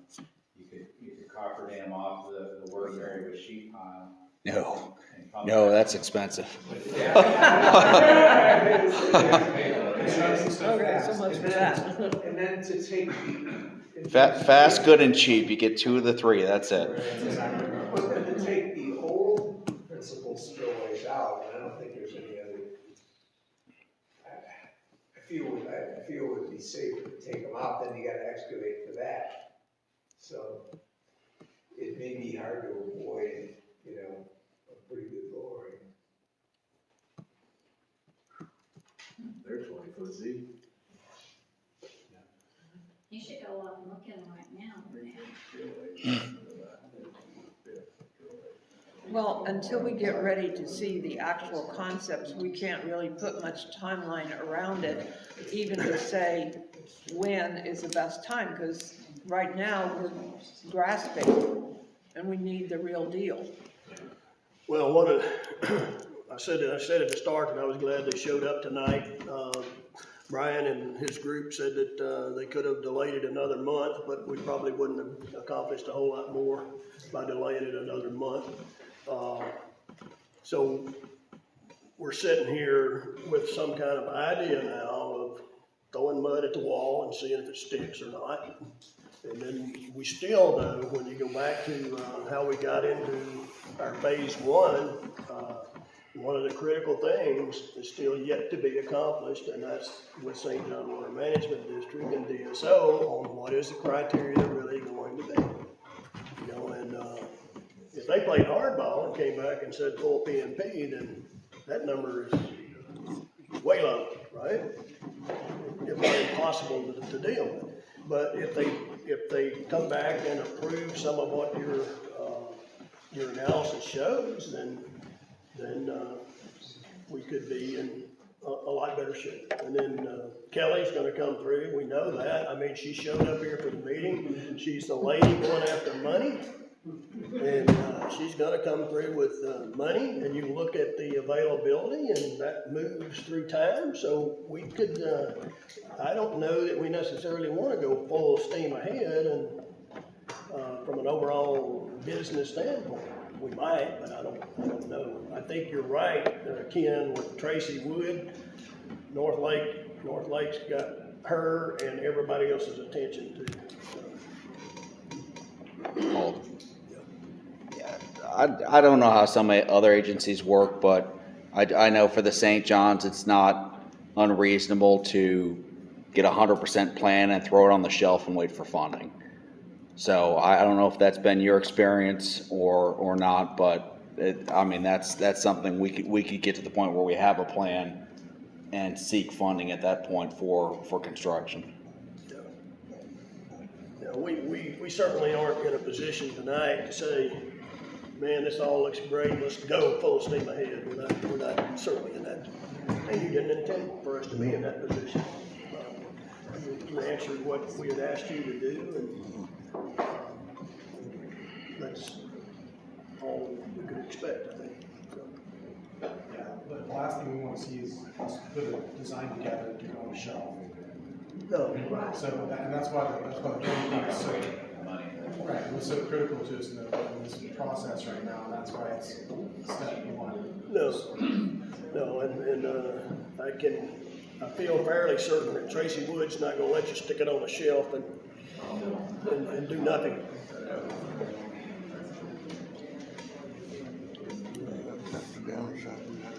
And for the district, Hanson had a presence at the National Association for Dam Safety Officers Conference. It's an annual conference that took place. And Tracy was at that conference, and she noticed our people. I wasn't in attendance, but we had some other people that was there. And she said that the work that you guys are doing and moving forward with the study and everything here, that she thought everything was moving good, looking good. So there was some recognition from her perspective that progress is being made. That was last week. No, that's good. We appreciate you sharing that with us. We can stand some good news every once in a while. Right. Anybody on the board have any other questions?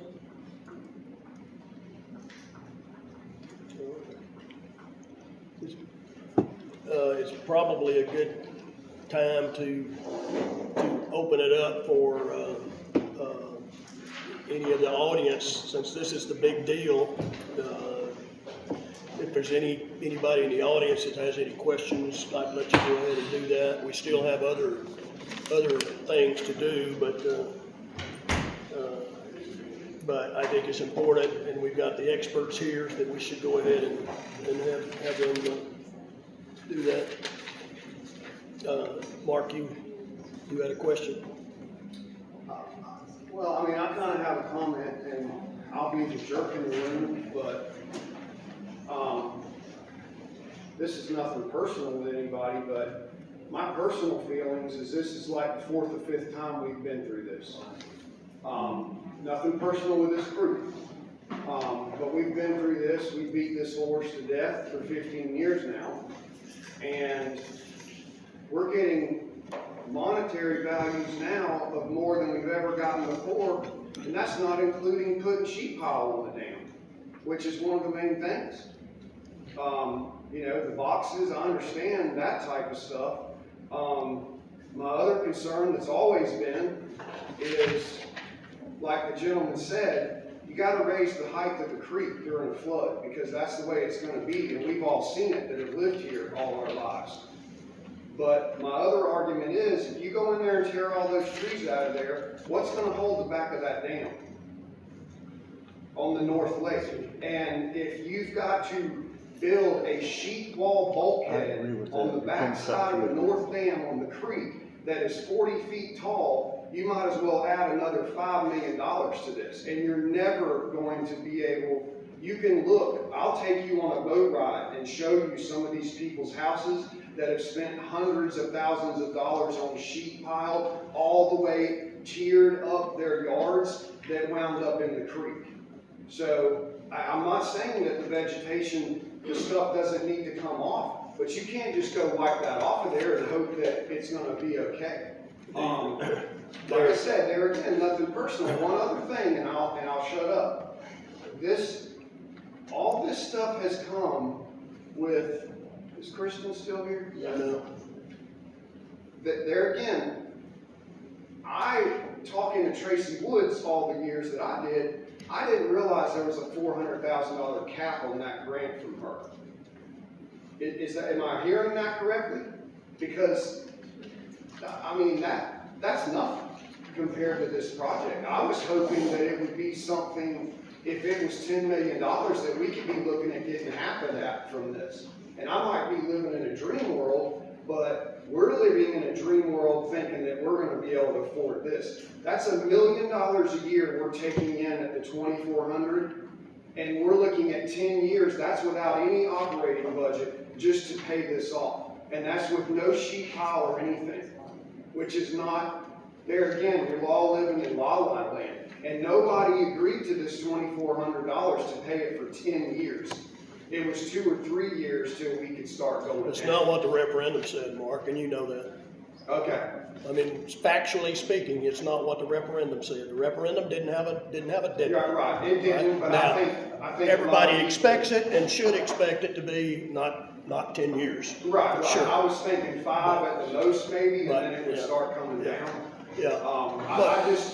My whole thing with that grant, we've got to get some major grant money from somebody.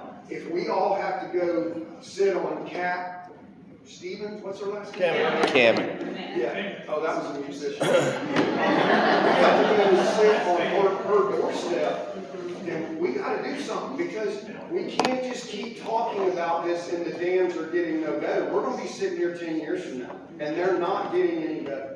I'm sorry, I'm just saying. I understand what you're saying, but I want to point out to you that in February of this year, we put an RFQ in to get an engineering group to help us fix the problems we've got here at this place.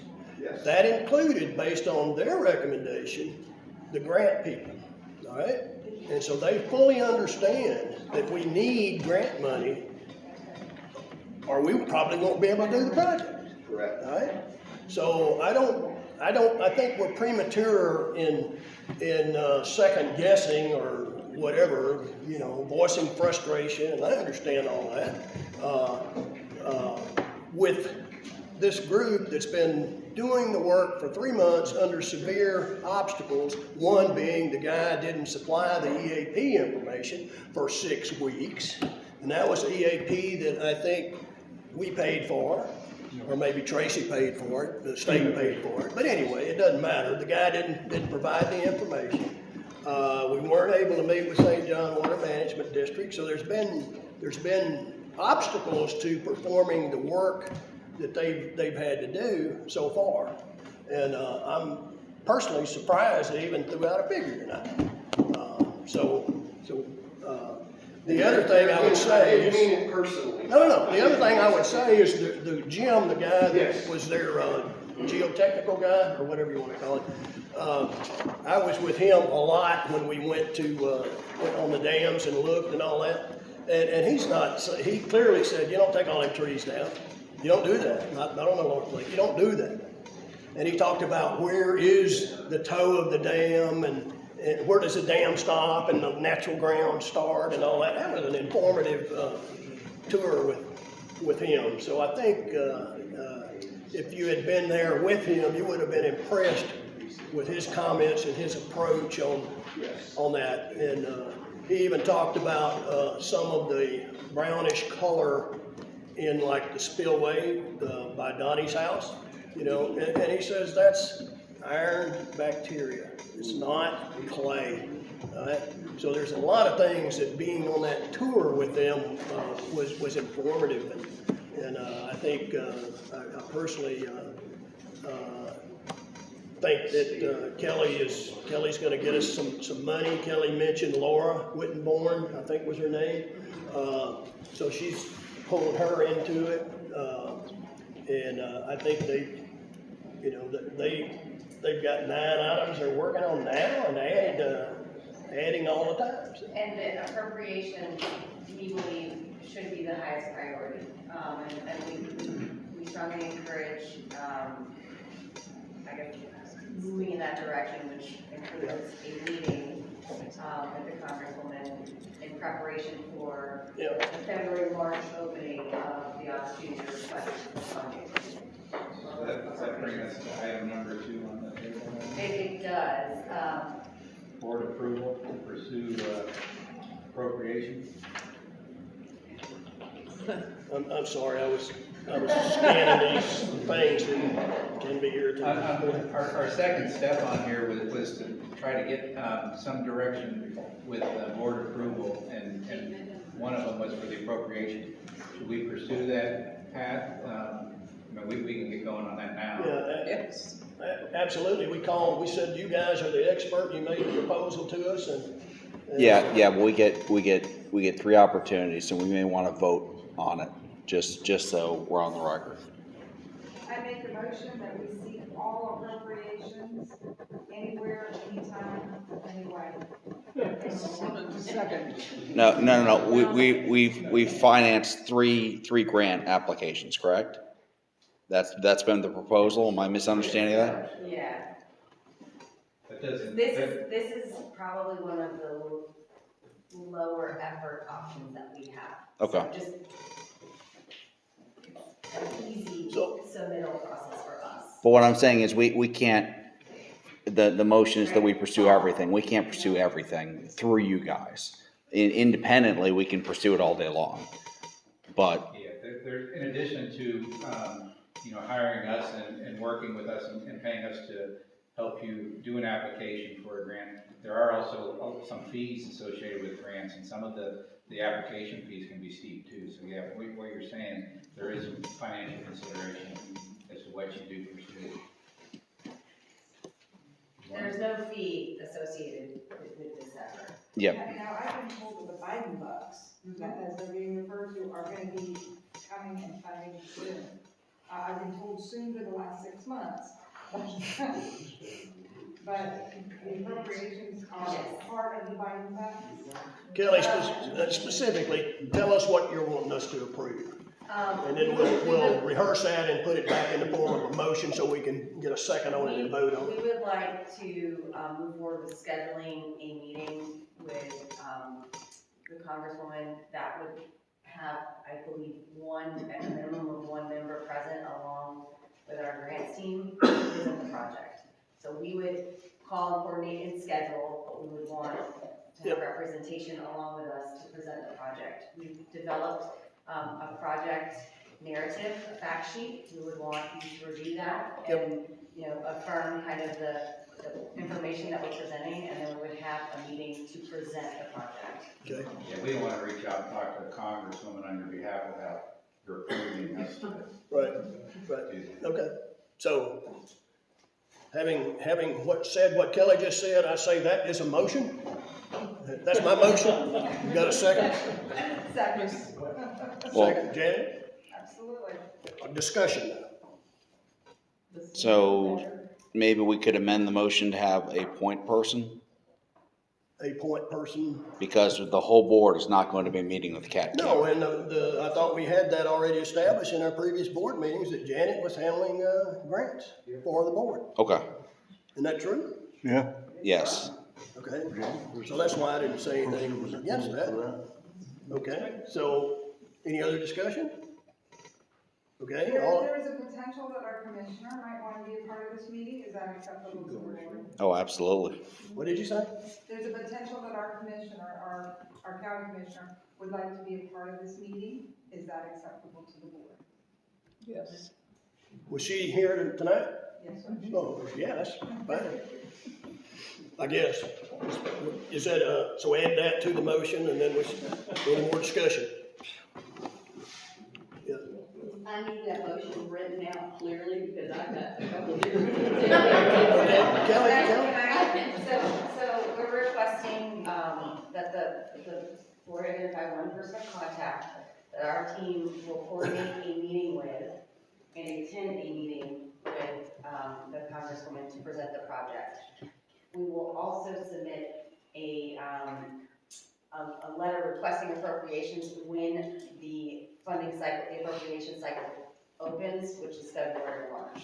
So those are the steps that kind of outline, the roadmap to that opening of that appropriations request. And I need it written down. That's Okay, all and I want. taking notes.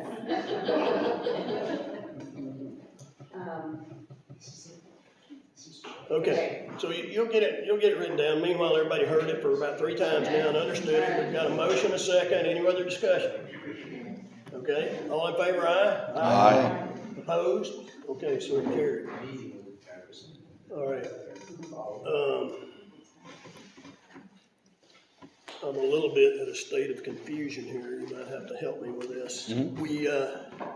We have other business on the agenda that we have not conducted yet on our normal agenda, and then I've got papers here from different people. Let's see.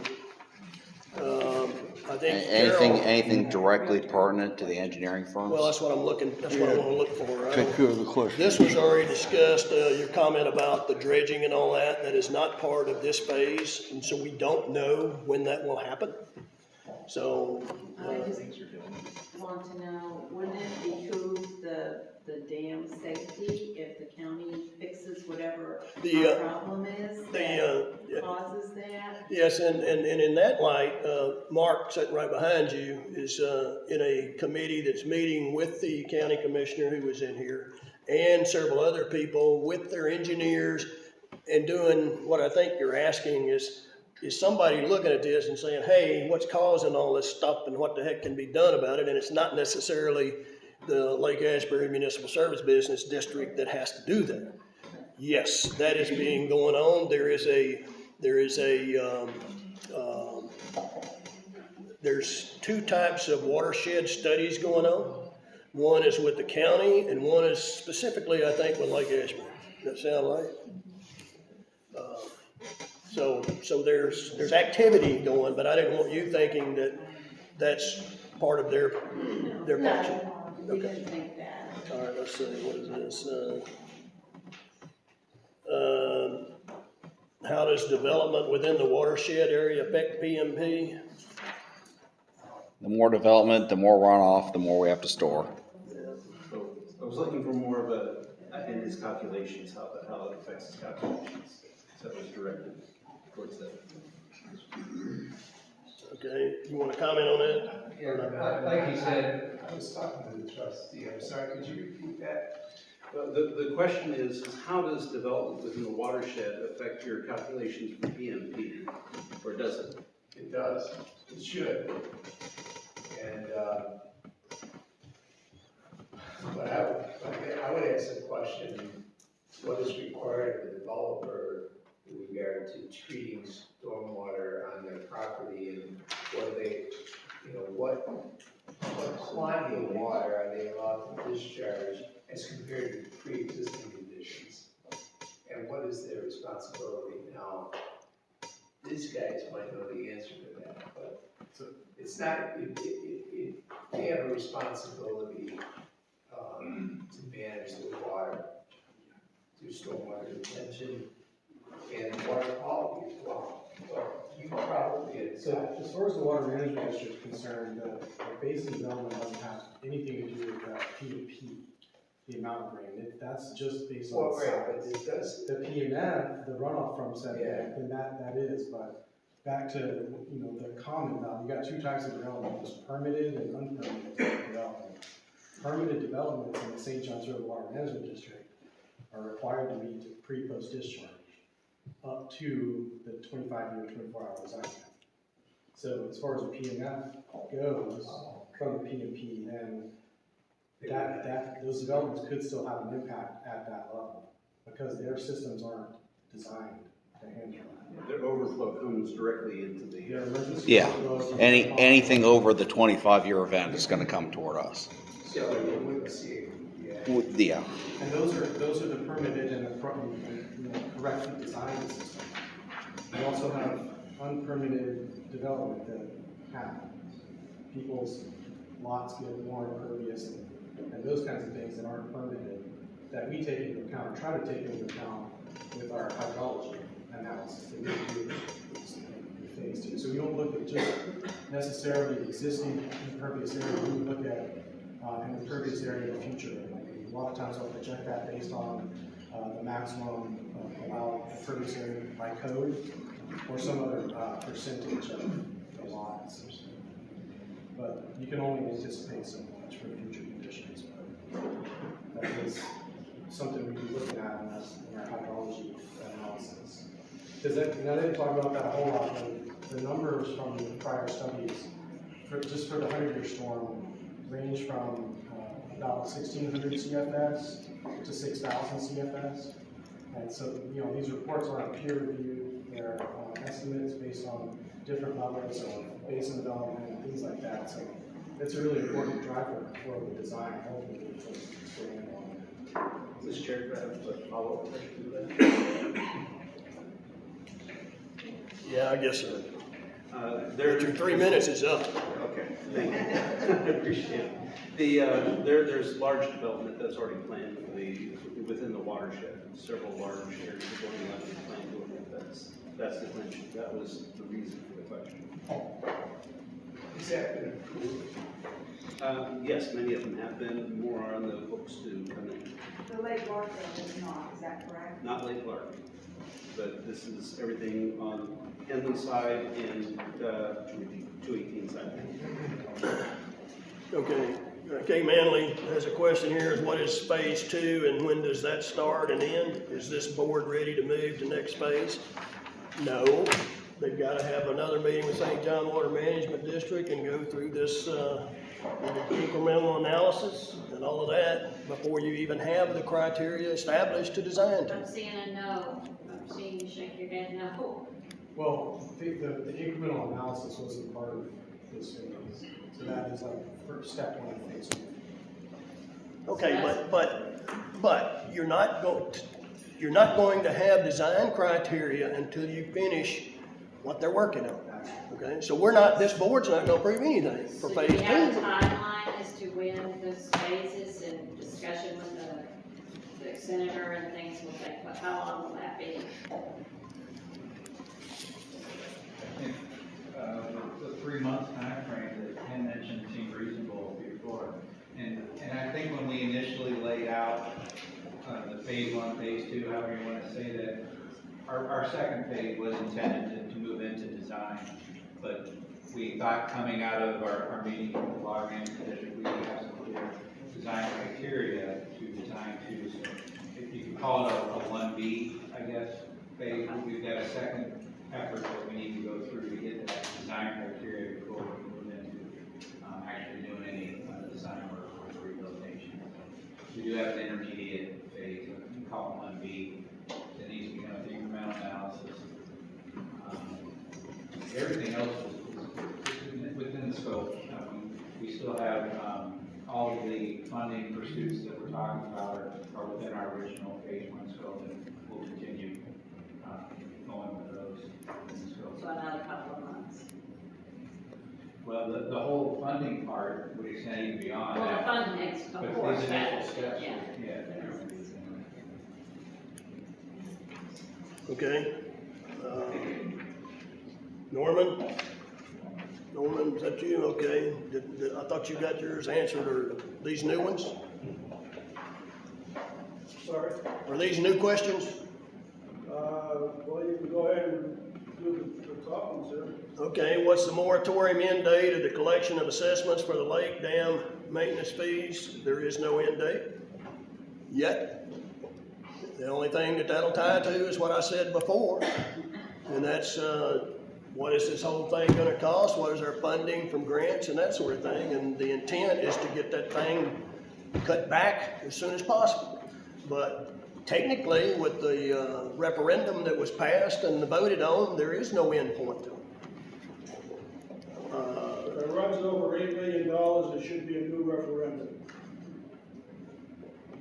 I'm not gonna comment on that. The next statement was, will the fees be assessed, collected by per lake lot or by ad valorem value of the lake lot? It's the way the referendum was passed, was by lake lot. And that was a referendum that was passed in October a year ago. Okay? All right. And then the last one, you say 500-year event. The governor described Hurricane Ian as a 500-year event. Does this affect the decision-making for the dams at Lake Ashbury? I heard some discussion early on about the stuff that came from the state was based on a 500-year event. I just wanted to mention that so that it would see if it makes a difference. Okay, well, it's based on, in a way, it's been discussed and covered already, because some of their design criteria is with half PMP, which is a 500 years, so I understand it. No, but we may end up with something close to 500 years. We're not doing analysis. We may end up a little higher than that. We don't know. Yeah. So I don't know if you were tying the hurricane to any of the damage in Fort Myers or anything, that was all hurricane storm surge pushing the ocean up, which is separate from the rainfall. Yeah. Okay, Lee, you've got one here. How does the current volume of the three lakes compare to the volume of Black Creek? Are we making a mountain out of a molehill? Wouldn't a 10 to 12 foot rise in Black Creek reinforce the Lake Ashbury Dam? I follow on to that. I've met Tracy Woods, but I get the feeling from listening to these meetings for the last 2 years that she envisions a catastrophic dam failure causing a tsunami running down Black Creek, wiping out everything in its path. I don't think that's very likely. It's a huge creek, 30 to 60 feet deep in places. These lakes are no more than 10 or 12 feet deep in almost every place. I would like to see a calculation of how the volume of the lakes compares to the volume of the creek. Well, that, Let me finish. okay. My feeling is if we had catastrophic failure of all three dams within a 2 or 3 hour period, might raise the level of Black Creek at Hamlet Road Bridge a foot, maybe 18 inches. And at the mouth of Black Creek, you probably wouldn't even notice the difference. It would be catastrophic for us lake lot owners.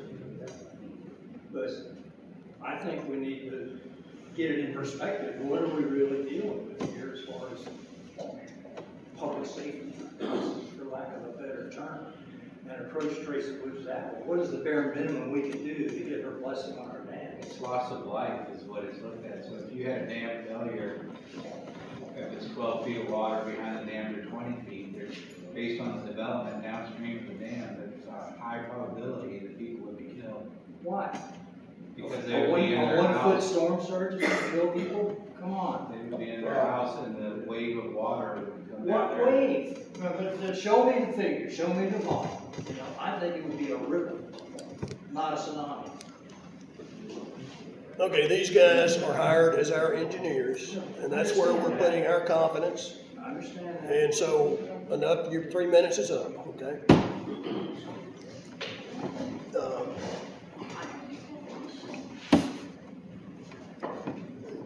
Yours too.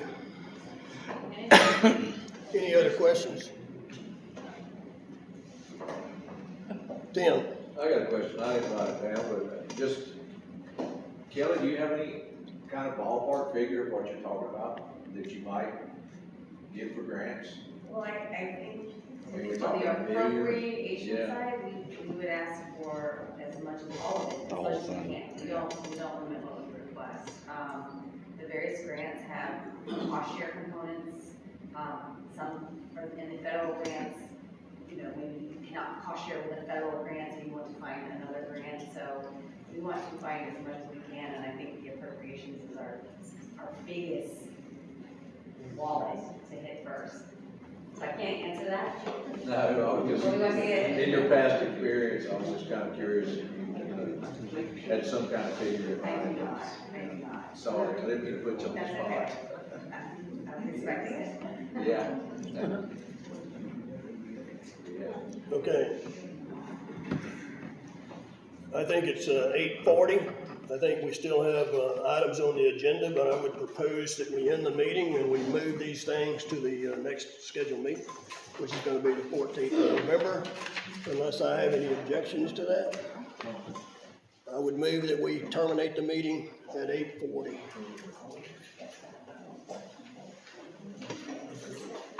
Second.